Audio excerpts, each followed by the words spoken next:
আসসালামু আলাইকুম। আন্তর্জাতিক এবিসি টিভিতে আপনাকে স্বাগত। শুরুতেই জানাবো আমাদের হাতে থাকা সর্বশেষ বিশ্বের গুরুত্বপূর্ণ সংবাদ, পরে বিস্তারিত।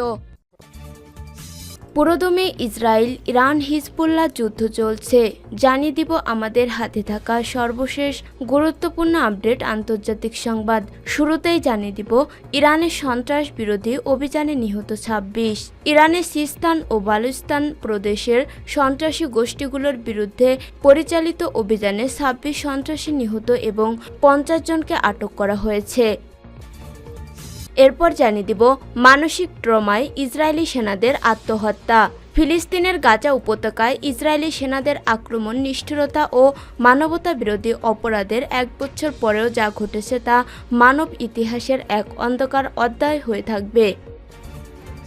এদিকে নেতানিয়াহুর বিরুদ্ধে গ্রেপ্তারি পরোয়ানা যেভাবে দেখছে যুক্তরাষ্ট্র। ইসরায়েলের প্রধানমন্ত্রী বেঞ্জামিন নেতানিয়াহু ও সাবেক প্রতিরক্ষামন্ত্রী ইয়োব গ্যালেন্টের বিরুদ্ধে জারি করা গ্রেপ্তারি পরোয়ানা প্রত্যাখ্যান করেছে যুক্তরাষ্ট্র। বৃহস্পতিবার ২১শে নভেম্বর এক প্রতিক্রিয়ায় হোয়াইট হাউস এই ঘোষণা দেয়। এরপর জানিয়ে দিব এবার ইসরায়েলের পক্ষে দাঁড়ালো আরও এক দেশ। আর্জেন্টিনার প্রেসিডেন্ট জাভিয়ার মিলেই সম্প্রতি আন্তর্জাতিক অপরাধ আদালত আইসিসি কর্তৃক ইসরায়েলের প্রধানমন্ত্রী বেঞ্জামিন নেতানিয়াহু এবং সাবেক প্রতিরক্ষামন্ত্রী ইয়োব গ্যালেন্টের বিরুদ্ধে গ্রেপ্তারি পরোয়ানা জারির প্রতিবাদ জানিয়েছে। এবং সর্বশেষ জানিয়ে দিব পাকিস্তানের দেশ জুড়ে বন্ধ হতে পারে মোবাইল সেবা। পাকিস্তান তেহরিক ই ইনসাফের পিটিআই প্রতিষ্ঠাতা এবং সাবেক প্রধানমন্ত্রী ইমরান খান ২৪শে নভেম্বর বাঁচা মরার লড়াইয়ের ডাক দিয়েছেন। ফলে এই বিক্ষোভ ঠেকাতে দেশটির সরকার আজ শনিবার ২৩শে নভেম্বর সন্ধ্যা থেকে মোবাইল সেবা বন্ধ করে দিতে পারে। পাকিস্তানের স্বরাষ্ট্র মন্ত্রণালয় জিও নিউজকে এই তথ্য জানিয়েছেন। স্বরাষ্ট্রমন্ত্রী মহসিন নাকভি বলেন, বিক্ষোভকারীদের ঠেকাতে যাবতীয় প্রস্তুতি গ্রহণ করা হয়েছে। ইসলামাবাদে প্রবেশ ঠেকাতে সতর্ক অবস্থায় রয়েছে পুলিশ প্রশাসন। ইমরান খানের দলের নেতাকর্মীরা সাম্প্রতিক মাসগুলোতে বিক্ষোভ করতে গিয়ে আইনশৃঙ্খলা বাহিনীর সঙ্গে একাধিকবার সংঘর্ষে জড়িয়ে পড়েছেন। প্রিয় দর্শক, এতক্ষণ শুনছিলেন সংবাদ শিরোনাম, এরপর বিস্তারিত।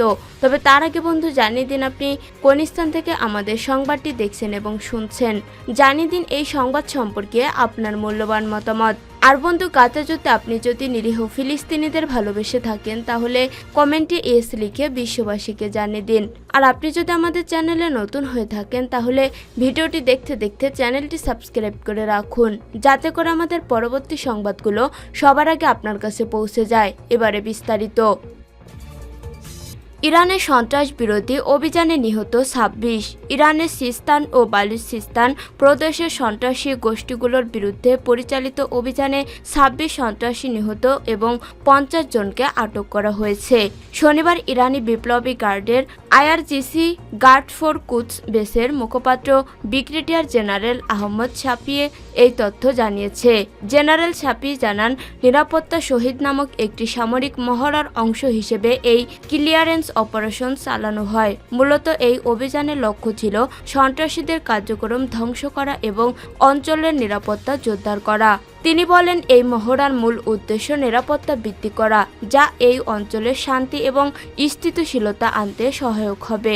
সিস্তান ও বালুচিস্তান প্রদেশে দুটি মূলত ইরানের একটি সংবেদনশীল এলাকা, যা বহুদিন ধরে সন্ত্রাসী কার্যক্রম ও সীমান্ত নিরাপত্তাহীনতার জন্য পরিচিতি। আইআরজিসি নিয়মিতভাবে এই অঞ্চলে সন্ত্রাস বিরোধী অভিযান পরিচালনা করে থাকে। এ ধরনের অভিযান ইরানের নিরাপত্তা ব্যবস্থাকে আরও কার্যকর করার লক্ষ্যে পরিচালিত হয় এবং এর মাধ্যমে সন্ত্রাসী গোষ্ঠীগুলোর কার্যক্রমকে দমন করার চেষ্টা করা হয়। মানসিক ট্রমায় ইসরায়েলি সেনাদের আত্মহত্যা। ফিলিস্তিনের গাজা উপত্যকায় ইসরায়েলি সেনাদের আক্রমণ, নিষ্ঠুরতা ও মানবতা বিরোধী অপরাধের ১ বছর পরেও যা ঘটেছে তা মানব ইতিহাসের এক অন্ধকার অধ্যায় হয়ে থাকবে। একদিকে গাজার হাজার হাজার বেসামরিক মানুষ তাদের জীবন হারাচ্ছে, অন্যদিকে যুদ্ধের চাপের তলায় ইসরায়েলি সেনাদের মধ্যে ভয়াবহ মানসিক সংকট তৈরি হয়েছে। ইসরায়েলি সেনারা গাজায় প্রতিদিনের বোমা বর্ষণ এবং আক্রমণ মানুষের জীবন কেড়ে নিচ্ছে, কিন্তু একদিন এই আক্রমণের প্রতিক্রিয়া ফিরে আসবে তা এই মুহূর্তে শুরু হয়েছে। মানসিক ট্রমায় এখন আত্মহত্যা করেছেন ইসরায়েলি সেনারা, নিজের জীবন শেষ করে দিচ্ছে। এদিকে গাজায় ইসরায়েলি সেনাদের হামলায় নিহতের সংখ্যা 44,000 ছাড়িয়েছে। বৃহস্পতিবার 21শে নভেম্বর এক বিবৃতিতে এই তথ্য জানিয়েছে গাজার স্বাস্থ্য মন্ত্রণালয়। জাতিসংঘের হিসাব অনুযায়ী এই আক্রমণ শুধু শারীরিক মৃত্যুই ঘটাচ্ছে না, বরং মানুষের মানসিক স্বাস্থ্য ভয়াবহ ক্ষতিছে। শহরের প্রতিটি কোণে ধ্বংসস্তূপ, মৃতদেহ, ধ্বংস হয়ে যাওয়া বাড়িঘর এবং ছোট শিশুর কাঁধে চাপা পড়া বস্ত্র সবকিছুই গাজার মানুষের অমানবিক পরিস্থিতি বর্ণনা করেছে। ইসরায়েলের কাছে গাজার জনগণের জীবন, মানবতা কিংবা ন্যায় বিচারের কোনো মূল্য নেই। গাজার অবস্থা যখন আরও শোচনীয় হচ্ছে, তখন ইসরায়েলি বাহিনীতেও অস্বাভাবিক ঘটনা ঘটেছে। সাম্প্রতিক মাসগুলোতে অন্তত 6 ইসরায়েলি সেনা আত্মহত্যা করেছে। খবর আল জাজিরা। যুদ্ধের তীব্র মানসিক চাপ, নিহত সহযোদ্ধাদের স্মৃতি, অপরাধবোধ এসব মিলিয়ে তারা মানসিকভাবে ভেঙে পড়েছেন। সেনাবাহিনীর 1/3 অংশ সেনা পোস্ট ট্রমিক স্ট্রেস ডিসঅর্ডার PTSD ভুগছেন। যুদ্ধের বিভীষিকা তাদের মানসিক স্বাস্থ্যকে মারাত্মকভাবে আঘাত করেছে। এদিকে গাজার এই 1 বছরের যুদ্ধ শুধু গাজার মানুষের জন্য কষ্টকর নয়, এটি ইসরায়েলি বাহিনীর জন্য মানসিক বিপর্যয়ের কারণ হয়ে দাঁড়িয়েছে। শারীরিক মৃত্যু যেমন হতে পারে, তেমনি মানসিক মৃত্যু একটি প্রজন্মের ভিতরে উকি দিচ্ছে আত্মহত্যার মতো ভয়াবহ পরিণতি। গাজার উপর আক্রমণের দীর্ঘ সময় ইসরায়েলি বাহিনীর মধ্যে তৈরি হচ্ছে গভীর মানসিক ট্রমা। এই পরিস্থিতি প্রকৃতির পরিষদের ভয়াবহ রূপ হতে পারে, যেখানে সহিংসতা শুধু এক পক্ষকে নয়, পুরো মানব জাতিকে আঘাত করছে। গাজার এই দুঃখ এবং ইসরায়েলি বাহিনীর মানসিক সংকট একে অপরের মধ্যে প্রতিফলিত হচ্ছে। শারীরিক মৃত্যুর পাশাপাশি মানসিক বিপর্যয় যুদ্ধের ফলস্বরূপ হয়ে দাঁড়িয়েছে। গাজার এই সংকট এবং ইসরায়েলি বাহিনীর মানসিক বিপর্যয়ের মধ্যে একটি প্রশ্ন উঠেছে: যুদ্ধ কি শুধু ভূখণ্ড দখলের জন্য, নাকি এটি একে অপরের ধ্বংস করে চলার একটি অন্ধকার চক্র? হয়তো প্রকৃতি একদিন এই প্রতিশোধ নেবে, যা শারীরিক নয় তবে মানসিক স্তরে গভীর প্রভাব ফেলবে। নেতানিয়াহুর বিরুদ্ধে গ্রেপ্তারি পরোয়ানা যেভাবে দেখছে যুক্তরাষ্ট্র। ইসরায়েলের প্রধানমন্ত্রী বেঞ্জামিন নেতানিয়াহু ও সাবেক প্রতিরক্ষা মন্ত্রী ইয়োব গ্যালেন্টের বিরুদ্ধে জারি করা গ্রেপ্তারি পরোয়ানা প্রত্যাখ্যান করেছে যুক্তরাষ্ট্র। বৃহস্পতিবার 21শে নভেম্বর এক প্রতিক্রিয়ায় হোয়াইট হাউস এ ঘোষণা দেয়। খবর আল জাজিরা। হোয়াইট হাউসের জাতীয় নিরাপত্তা পরিষদের মুখপাত্র বলেছেন, নেতানিয়াহু ও গ্যালেন্টের বিরুদ্ধে গ্রেপ্তারি পরোয়ানা জারির আইসিসির সিদ্ধান্তকে যুক্তরাষ্ট্র মৌলিকভাবে প্রত্যাখ্যান করেছে। এছাড়া গ্রেপ্তারের পরোয়ানা চাওয়ার জন্য প্রসিকিউটরের তাড়া এবং উদ্বেগজনক ত্রুটিপূর্ণ প্রক্রিয়ায় অগ্রসর হয় আমরা গভীরভাবে উদ্বিগ্ন। প্রসঙ্গত, ইসরায়েলের প্রধানমন্ত্রী বেঞ্জামিন নেতানিয়াহুর বিরুদ্ধে গ্রেপ্তারি পরোয়ানা জারি করেছে আন্তর্জাতিক অপরাধ আদালত ICC। বৃহস্পতিবার 21শে নভেম্বর আদালত সূত্র বরাতে এই তথ্য জানায় ব্রিটিশ সংবাদ মাধ্যম BBC। প্রতিবেদনে বলা হয়, ইসরায়েলের প্রধানমন্ত্রী বেঞ্জামিন নেতানিয়াহু সহ সাবেক প্রতিরক্ষামন্ত্রী ইয়োব গ্যালেন্ট এবং হামাস নেতা মোহাম্মদ দেইফের বিরুদ্ধে গ্রেপ্তারি পরোয়ানা জারি করেছে আদালতের বিচারকরা। তাদের বিরুদ্ধে যুদ্ধ অপরাধের অভিযোগ আনা হয়েছে। আদালতের এক বিবৃতিতে বলা হয়েছে, গত মে মাসে গ্রেপ্তারি পরোয়ানা জারির বিরুদ্ধে চ্যালেঞ্জ করে আপিল করে ইসরায়েল। এতে ওই সময় আদেশটি স্থগিত হয়ে যায়। দীর্ঘ শুনানি শেষে একটি প্রাক বিচারক চেম্বার আদালত নিজস্ব এখতিয়ারে ইসরায়েলের চ্যালেঞ্জ প্রত্যাখ্যান করে।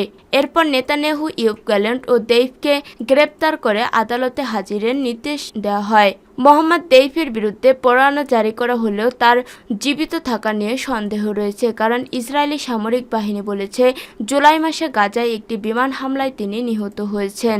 তবে তার নিহতের দালিলিক প্রমাণ আদালতে নেই। তাই আদালতের চোখে দেইফ এখনও জীবিত এবং যুদ্ধ অপরাধের আসামি। পরোয়ানা জারির আদেশে বিচারকরা বলেছে, ইসরায়েল ও হামাসের মধ্যে যুদ্ধের সময় যুদ্ধ অপরাধ এবং মানবতা বিরোধী অপরাধ সংগঠিত হয়েছে। এই তিন ব্যক্তির ওই অপরাধের দায় বহন করার যুক্তিসঙ্গত কারণ রয়েছে। যদিও ইসরায়েল ও হামাস উভয়ই অভিযোগ প্রত্যাখ্যান করেছে, কিন্তু প্রকাশ্য প্রমাণ থাকায় আদালত তাতে সন্তুষ্ট নন। এবার ইসরায়েলের পক্ষে দাঁড়ালো আরও এক দেশ।